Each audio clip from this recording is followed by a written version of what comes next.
great. I'll get started. Thank you, Rad. And thanks, everyone, for coming to this session and for tuning in on Gather. My name is Hongyao. I'm at Columbia Business School. This is joint work with Francisco at UCLA, Hamid at Uber, and Chiwei at the University of Washington. And this work was started when Francisco, Chiwei, and I were postdocs at Uber. So today I'm going to talk about the matching between jobs and workers who are lining up in a queue. And the focus is on scenarios where it is necessary that some jobs are more lucrative than the others due to operational constraints. Okay?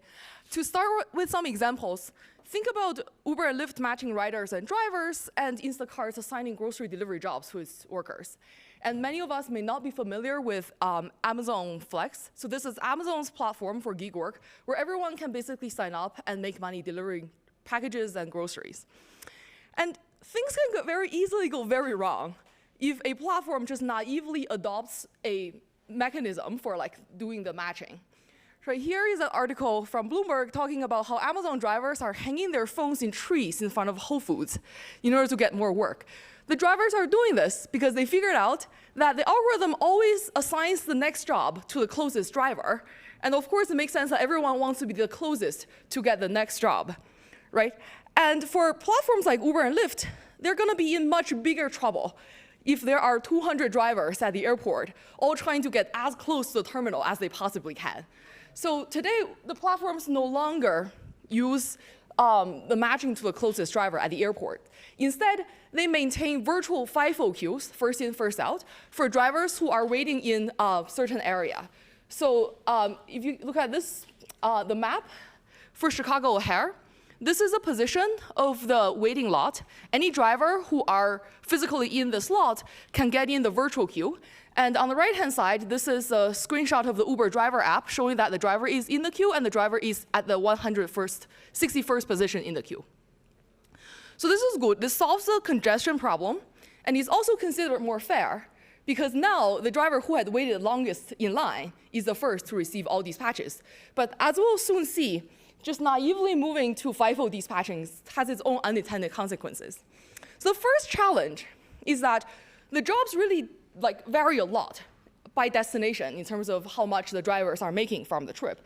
So here is a heat map showing the fare by destination for trips originating from Chicago O'Hare, which is roughly here. So we can see that a short trip ending in a close-by area pays on average $10 to $20, but a longer trip can easily pay an average of $60 per trip, right? And for cities where the drivers do not see the destination up front before picking up the rider, this cherry picking by destination is not too big of a problem, but it's still not ideal. Many drivers would call the rider to figure out where the rider's heading, like in these kind of high-stakes situations like the airport. And we're also just imposing a huge lottery on the drivers, right? This leads to a very high variance in drivers' earnings, which is very unpleasant for the drivers. At the same time, in recent years, the platforms have been moving towards more transparency during dispatching, as well as the full flexibility for drivers to decline whatever trip that they don't want to take. Right? So here in California, for example, drivers do see upfront the trip destination and the expected earnings from the trip. So in this kind of market, FIFO dispatching really substantially exacerbates the cherry pick problem, because at the airport, in a busy city like San Francisco, a driver can get the next dispatch in 5 seconds if they decline this current dispatch. Right? So it's not surprising if a driver just sits at the head of a virtual queue, decline 100 trips until they get something that's paying $60. Sorry, does it Yep. prevent if you decline, you stay in the head of the queue and then go back to the Yes, yes. There has been back and forth in terms of whether drivers are penalized, but kind of as a part of this need to provide the full independent contractor experience, drivers are no longer penalized very heavily for declining these patches. And yeah, so it was used. It used to be the case that once you decline 3 dispatches, you're forced offline, and then will reappear at the end of the queue. But this is not always used, and it's desirable to not penalize drivers in any way. Yeah, and also note this is not the physical taxi queue. We have to tell the rider, hey, I'm really sorry, but I just cannot take your ride today. Right? Declining a dispatch is as easy as tapping this decline button here. So this here leads to a second problem, which is that the riders actually have very finite patience. So if I'm a rider, I'm requesting a trip with moderate earnings, going to, say, downtown Chicago. Like $20, $30 is reasonable, but my trip will be given to the first driver in the queue, second driver in the queue, third driver in the queue, and nobody is willing to take me. And by the time that my trip is declined by the 12th driver or something like that, 2 minutes had passed, and I have no idea what's going on. It's very likely that I'll just cancel my request. Right, so what's happening is that in like California airports, the average fulfillment rate is really way below what is typical for Uber as a platform, right? And this is like on average of 60% over all times. So you can imagine during busier time, this fulfillment rate is way lower. So this is obviously poor reliability for the riders and very bad throughput and revenue for the platform. And as we'll see later, this is also leading to very bad earnings for the drivers, despite they're trying very hard to optimize for themselves. So what can be done here? There's like a very big literature on both the pricing and matching in queuing systems and the pricing and matching in ride-sharing platforms. But for now, let me mention 2 ideas that are most relevant. So first is that instead of doing first in, first out dispatch, we can do last in, first out dispatch instead, or LIFO. Right? So intuitively, if you're losing priority instead of gaining priority by waiting more in the queue, then it's intuitive that people just like have very strong incentive to accept whatever they get the first time they get something from the platform. Right? But the problem is that this is like vastly unfair and cannot really be used in practice. And it just wouldn't really work well for the airport, for the ride-sharing platform anyway, because all of the drivers will be going offline, online again all the time to pretend that they had just arrived at the platform. And the platform would like to be open for drivers to join whenever they would like to. So we cannot really do that. And the second idea is to just adjust prices by destinations. Right? So in earlier work, which we presented here at EC 3 years ago, we show that under the optimal origin-destination-based pricing, all the drivers at the same origin should be completely indifferent towards trip to different destinations. Or if that's not the case, you're probably not really making good use of your driver resources. But this remains as an idealized benchmark for the airport setting as well, but it's really actually very difficult to accomplish in practice. So first, if you think about the short trips, it's very suboptimal to triple the fare of these short trips in order to match the earnings of these long trips. On the other hand, it's also very difficult to reduce the earnings from the long trips because the platform promised certain per mile and per minute rate to the drivers. So as soon as the driver gets on the highway, the earnings is really high, and going below these promises is really difficult in practice. So in this work, we study how to use waiting time in the queue to align incentives for the drivers in these kind of scenarios where we have very limited flexibility in pricing. Right? The mechanism we design not only guarantee reliability and efficiency, but also substantially reduce the variability in drivers' earnings, so that the outcome is very close to being envy-free. Any questions so far before I move on to the model? OK, great. Let me get started with the model. So we study a continuous time setting with stationary and non-atomic supply and demand. And there is a set of L discrete destinations, 1 through small l. And for each destination I, the arrival rate of riders going to that destination is μi. And the riders have a patience level of capital P. So this is an integer. So representing the fact that the riders are all willing to wait for some time for a driver to be matched to them. But if the trip is declined by drivers for P times, then too much time had passed, and the rider patience runs out, and the rider will cancel. Okay? And the arrival rate of drivers at the airport is lambda. And drivers' opportunity cost for time is C per unit of time. So this represents the earnings that the drivers could have made if the driver, instead of waiting in line, is actually driving elsewhere in the city, for example. Right? Opportunity cost for time. And intuitively, having a ton of driver supply all tied up at the airport queue is wasteful for the platform as well. So we model this by an opportunity cost for the platform of CP per unit of time per driver lining up at the airport. Right? And the rest of the city may not be undersupplied. And the driver who's not waiting in line may not be driving for the same platform all the time anyway. So here we allow the possibility for the opportunity cost for the platform to be lower than the opportunity cost for the drivers themselves. Okay. And lastly, for every destination I, for any driver who complete the trip to destination I, the net earning from this trip is WI. So this models, just in the long run, how much the driver gets if the driver took a trip to destination I, minus what the driver gets if the driver is driving, like relocating from the airport without a rider to some area and then keep driving in the city, right? So in this sense, the driver who's deadheading, right, driving without a rider, is getting a net earning of 0. And for simplicity, we assume that W1 is larger than W2 and so on. So the destination 1 trip is the most desirable for all drivers. And finally, we focus on platforms that are transparent in the sense that all the drivers know about the supply, the demand, the length of the queue, and their exact positions in the queue. And the platform also allows plenty of flexibility for the drivers so that they can decline as many trips as they wish without losing their positions in the queue. And at any point of time, they can also just go leave the queue and go drive anywhere they like, or go offline, online again, and rejoin the trip at the end. So the drivers have full flexibility to do whatever they want without incurring any penalty from the platform. Any question about the model? Yep.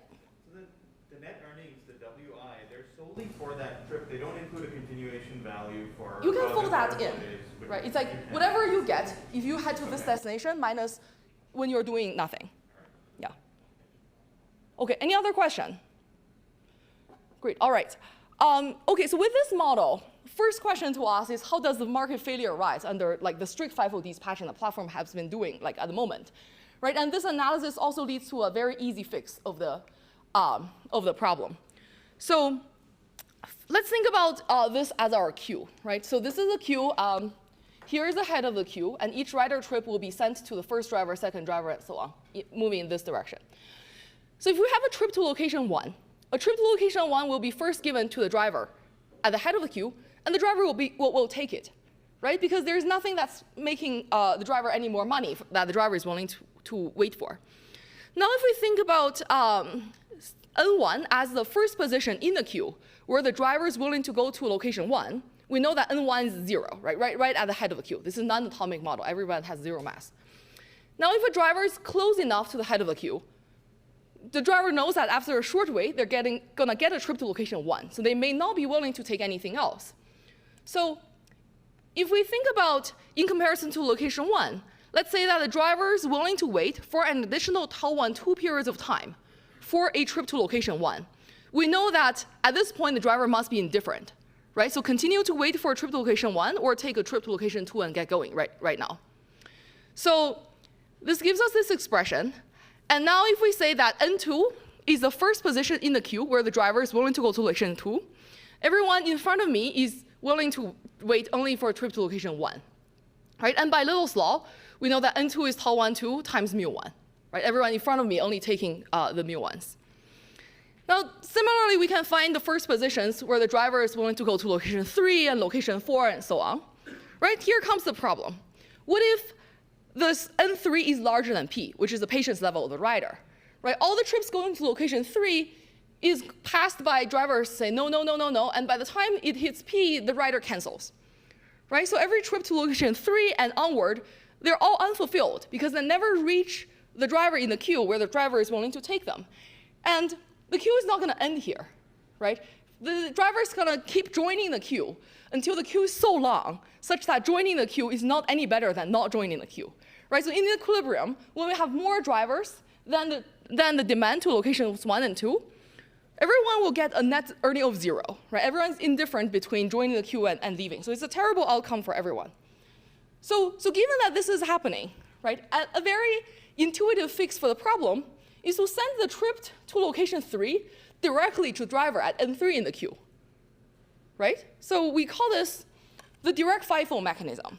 So under direct FIFO mechanism, the highest earning trip to location 1 is sent to driver at the head of the queue, who had waited the longest time in queue.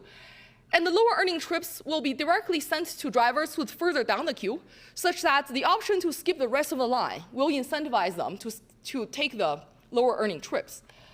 So in steady state, what's going to happen? Say if we have enough of drivers to complete all trips to location 1 through location I star minus 1, but we don't have enough of drivers to complete all trips going to location 1 through I star, then in equilibrium, we'll still have a short wait for these higher earning trips, but there will be no wait for a trip going to location I star. And moving forward, at any of these milestones, the drivers are strictly indifferent between taking something and go or continuing to wait. Right? So in equilibrium, everyone gets the same net payoff of WI star. So this is earning from the trip minus the opportunity cost of waiting.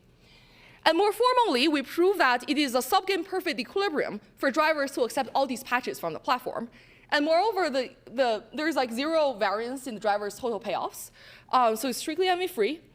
And we can also prove that the mechanism achieves the first best trip throughput and the second best net revenue, meaning that no mechanism can do better if they cannot dictate to the drivers what to do, and the platform has to be transparent and flexible.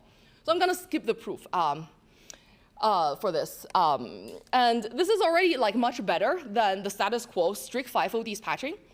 But here's still a problem with fairness. Right? If we go back to our Chicago example, here is like the net earnings by destination for trips originating from Midway, which is roughly here. So it's pretty bad in the sense that if I'm a driver who waited long enough in line at the airport, I will only receive these higher earning trips, right? Like that's going to take me to a suburb. So once I've waited enough in line, like I went to the bathroom or take some food, I'll never get trips back to downtown Chicago again. Right? This is like a big problem. Like in order to be more robust to drivers' idiosyncratic preferences in practice, and also in order to be, just like in order for the platform to be able to defend how they're dispatching trips, we cannot use an unfair dispatch rule in the sense that even if when all the drivers are not strategic, the drivers who are close enough to the head of the queue will still receive trips at lower rates than some driver who's further down the queue. So we're prioritizing drivers who are further down the queue. So this is a problem. And it's actually surprisingly easy to fix. So I actually prove that if we simply randomize every dispatch to all of the drivers in the queue, we're not unfair in the sense that we just mentioned, and it still achieves the second best. Right? The intuition is that in comparison to the driver who's at the very head of the FIFO queue under strict FIFO dispatching, under random dispatching, we actually substantially increase the amount of time the driver have to wait for the next dispatch if the driver declined the current dispatch. Or if we randomize among 100 people, this is increasing the waiting time by like 100-fold. So this is helping with aligning incentives, but instead of using the wait time to reduce the overall variability in driver earnings, this is actually adding a lot of variability on top of the already like very random earnings, right? Like very random earning from the trips and very random amount of waiting time. So drivers are like, this is not acceptable. Everyone will be very mad about this situation. So I'll just consume all the question time. Is that all right? Yeah. So in this paper, we try to combine the best of both worlds and propose a family of what we call the randomized FIFO mechanisms. So what happens is that in a randomized FIFO mechanism, we specify a family of K bins in the queue. P bins in the queue, where P is the patience level of the rider. So first time a trip is dispatched, we'll pick a random driver from the first bin. If the trip is taken, we're done. Or if it's not taken, we're going to send it to a random driver in the second bin, and so on. So we can prove that this small amount of randomization helps us with aligning incentives, such that all of the trips that are accepted under the second best will be accepted by some driver, right, by the time the trip is dispatched for P times. And moreover, in equilibrium, it is still the case that the drivers who are further ahead in the queue, who had waited longer and incurred higher waiting cost, those will be the ones who are taking the higher earning trips. So the overall variability in drivers' total payoffs is very small. We show this in simulation. I'm running out of time, so let me just end here. Paper is on archive if you're interested in more of the details. Thank you so much, and happy to take any questions later.